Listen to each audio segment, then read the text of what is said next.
안녕하십니까. 이시영 TV입니다. 저도 이게 뭐 그리 유명한 사람도 아닌데, 가령 잡지 기자들이나 또 TV 찍는데 이 사진을 잘 찍어요. 근데 그 사진을 찍을 때는 꼭 웃으라 그래요. 난 이게 그렇게 마음에 안 듭니다. 도대체 어떨 때는요, 잡지 그 기사의 내용과도 전혀 동떨어진 그런데도 웃으라고 그래요. 이 카메라맨들은 이 카메라를 들면은 아주 본능적으로 웃으라고 그래요. 그게 어색하고, 어떨 때는요, 한 카트만 끝나는 사진도 아니에요. 아주 잡지에 오래 실으려고 그러니까 사진이 굉장히 많이 필요합니다. 한 장이 필요한데도 이 카메라맨들은 보니까 수십 장을 찍어요. 찰칵찰칵 그러면서 계속 웃으라는 겁니다, 이게. 여튼 웃는 것도 참 그렇게 쉽지가 않습니다. 이 주름진 얼굴에 백발에 도대체 왜 그렇게 꼭 웃어야 되는지 굉장히 어색해요. 그리고 아주 얼굴의 근육이 아주 경직이 됩니다. 자꾸 웃으라고 그러니까. 나는 그 카메라맨들 제발 좀 웃으라 소리 좀 안 했으면 하면 좋겠다. 근데 이게 좀 활짝 웃으라 그래요. 그래서 이게 보면은 나는 그래서 이게 참 탤런트나 스타들이 존경스러워요. 항상 밝은 얼굴로, 그래서 참 사람들에게 즐거움을 줄 수 있는 그런 얼굴이지 않았습니까? 나는 그게 참 대단한 재주다. 어떻게 그렇게 정말 항상 웃을 수가 있는지, 그렇게 밝은 얼굴로. 어색하지도 않아요, 그 양반은. 그래서 아마 참 탤런트로 그렇게 뽑힌지도 모르죠. 자, 역시 참 아주 재주꾼하고는 다르구나 하는 그런 생각을 많이 합니다. 근데 실제로 어떨 때는 보면요, 이 강연 내용과 또 이 잡지 기사의 내용이나 이런 것하고는 전혀 상관없는, 기사의 내용은 굉장히 무거운 내용인데도 불구하고 자꾸 웃으라는 겁니다. 그리고 자연스럽게 그 말을 꼭 붙여요. 이 양반들아, 그 카메라 앞에서 자연스러운 포즈를 취한다는 게, 또 자연스러운 웃는다는 게 그게 얼마나 어려운데, 그게 참 보통 재주 아니고는 이게 정말 잘 될 수가 없는 게 사실입니다. 도대체 이런 기사 내용에, 아주 참 무거운 기사 내용에 자꾸 웃으라 그러니까, 어떨 때는요, 이 정말 우리 사회가 웃음으로 위장된 이런 사회가 아닌가, 이런 사회로 되어가는 것 같은 그런 어떤 느낌을 받을 때도 있습니다. 도대체 이런 억지 웃음이 무슨 도움이 될까? 그래서 참 이 생각이 깊은 사람이면은 아마 진짜 웃을지도 몰라요. 아니, 어떻게 이런 기사에 이런 정말 밝은 웃음을 진 이 사람의 사진이 함께 실릴까? 그런 좀 시니컬한 이런 기분이 들기도 했습니다. 근데 이제 이 카메라를 준 사람은 본능적으로 그 웃는 얼굴을 아마 찍어야 되는가 봐요. 그래서 참 아주 힘든 그런 것 같은데, 가령 단체 사진도 보면 굉장히 더 어색합니다. 좀 무거운 자리인데도 불구하고, 또 요즘 또 아이들은 또 V자를 그려요. 이것하고 또 어떨 때는 보면 이 사랑의 표시로 이렇게 이런 걸 또 하라 그러고, 나는 참 그게 정말 어색하고 이게 참 싫더라고요. 그런데도 모두 그렇게 하라 그러니까 또 안 할 수도 없고, 그것도 별나게 내가 안 한다 그러고 잘났다고 하라 가면 그냥 시킨 대로 하면 되지. 저는 그렇습니다. 그러나 이 마음은 그렇게 참 가볍지가 정말 않았습니다. 도대체 그게 무슨 의미가 있어서 꼭 그렇게 웃어가면서 그렇게 해야 될까 하는 그런 생각이 굉장히 많습니다. 생명보험회사에서 참 좋은 일을 합니다. 이 돈을, 어려운 돈을 모아가지고, 그리고 참 사회 공헌 사업을 해요. 제가 거기 이사장을 한 10년을 하면서, 그때 참 많은 사업을 했지만, 그 중에 하나가 자살 예방 사업이었습니다.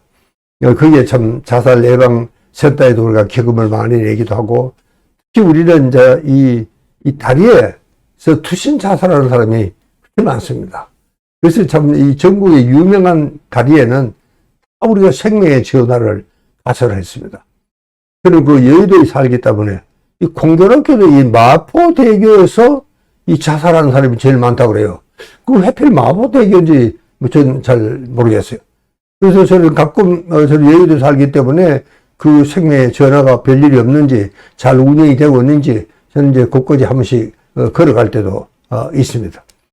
그런데 제가 언젠가 한번 가니까 이 고등학생들이 한 무리가 거기 막 달려와요. 아, 여기다.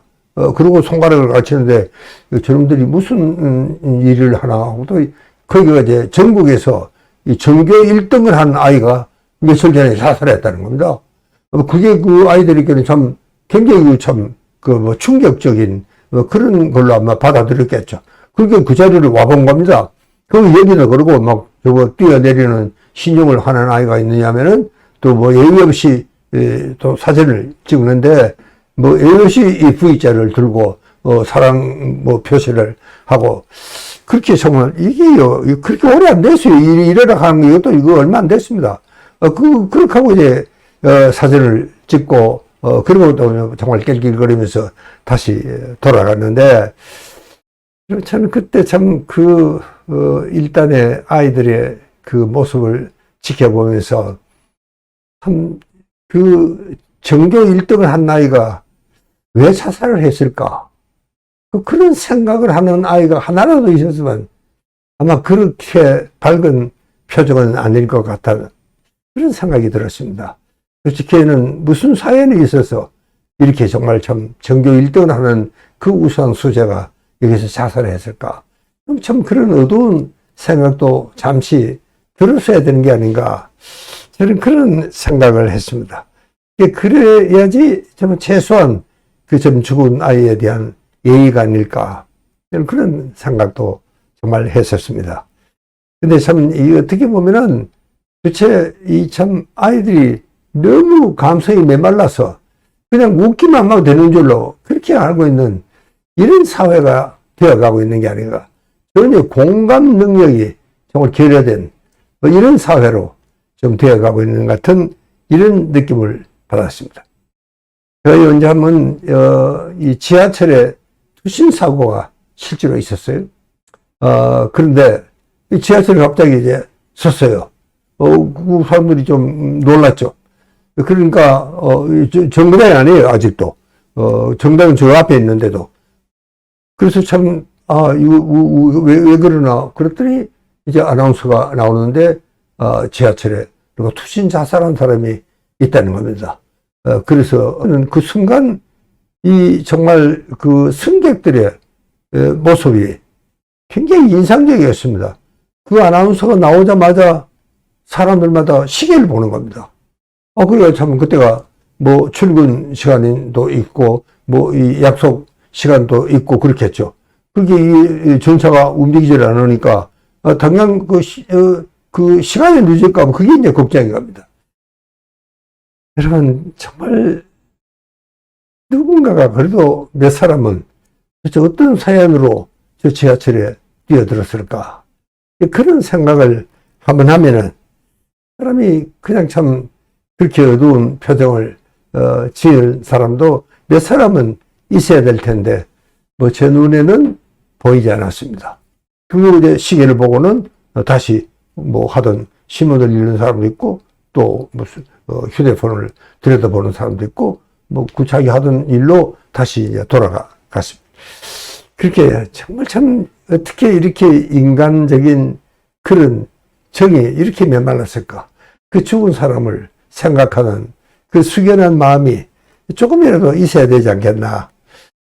그런 생각이 정말 들었습니다. 우리가 너무나 정말 이게 웃음으로 강요된, 웃음으로 위장된 이런 사회가 아닐까. 심지어 뭐 웃음 치료라는 것도 있습니다. 여러분, 정말 우리가 웃는 것만이 정말 좋은 것은 아닙니다.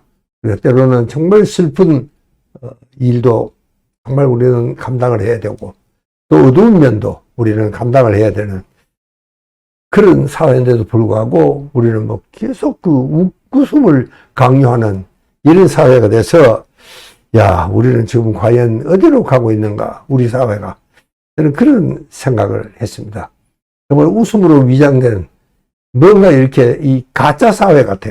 여러분, 정말 진짜 우리가 참, 인간이라면은, 이웃이라면은, 여러분, 내 발밑에 지금 투신 자살한 사람의 시체가 누워있는데도 여러분, 우리 기분이 그냥 좀 시계나 보고, 여러분, 그렇게 돼야 될까? 그런 생각을 정말 했습니다. 이렇게 우리는 정말 슬플 때는 슬퍼야 되고, 또 기쁠 때는 물론 기뻐야 되고, 이런, 정말, 감정이 함께 있어야 되지 않겠나. 그런 생각을 했었습니다. 우리가 함께 사는 이웃 아닙니까? 그래서 참 공감 능력이 우리가 다시 한 번 더 일깨워야 되는 그런 시대가 되어가고 있다. 저는 그거를 강조를 하면서 제 이야기를 마치겠습니다. 감사합니다.